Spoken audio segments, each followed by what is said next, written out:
And welcome back. September is Hunger Action Month, and during the entire month, the East Texas Food Bank, KLTV, KTRE, Brookshire's, Super One Foods, Brookshire Brothers, and Town Square Media are making it easy for you to help fight hunger. This year, the East Texas Food Bank is bringing East Texans a unique opportunity to view and hear from Americans who have experienced hunger in an exhibit called About Hunger and Resilience. The portraits and several audio stories reveal the courage and fragility of those individuals who have experienced hunger. This is a very different exhibit, I think, and it's unique because it doesn't try to persuade or convince anyone of a point of view. Photographer and artist Michael Nye spent 4.5 years interviewing Americans who have experienced hunger for his exhibit About Hunger and Resilience. Half the people in this exhibit weren't hungry when I met them, but they were at another time, and the other half are in the middle of a storm. I tried to spend between 2 and 4 days with each person, trying to have a deeper conversation about not only hunger, but their larger life experiences. Nye says he learned something from each person. Shirley and her husband were the ones that left an impression.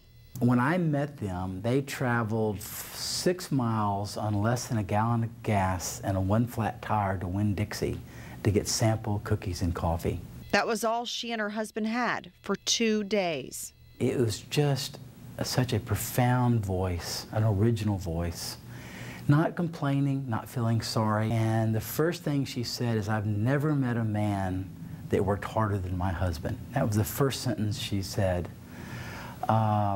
They lived in Mobile, and her husband was a framer, and he framed probably 1/3 of all the homes in Mobile, Alabama. All of a sudden, the rug's jerked out from under you, and it's very, very scary. He messed up his neck and his back. He has straps and bolts in his ankle. They didn't have adequate insurance, and so they sold their home. All their savings went to pay the bills. And then they bought a trailer, and Katrina took out the trailer.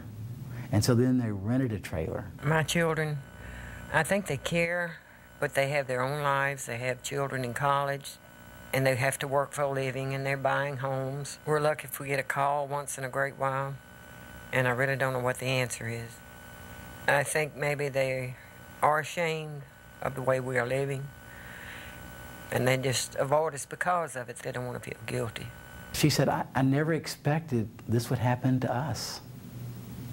And I think that is a common theme, that your life is going on and you're busy and you're working and you don't expect something could happen. Nye says there are 2 things that he has learned from this exhibit. One is that we all live with a sense of fragility, whether it's ourselves or our wives or husbands or children or friends.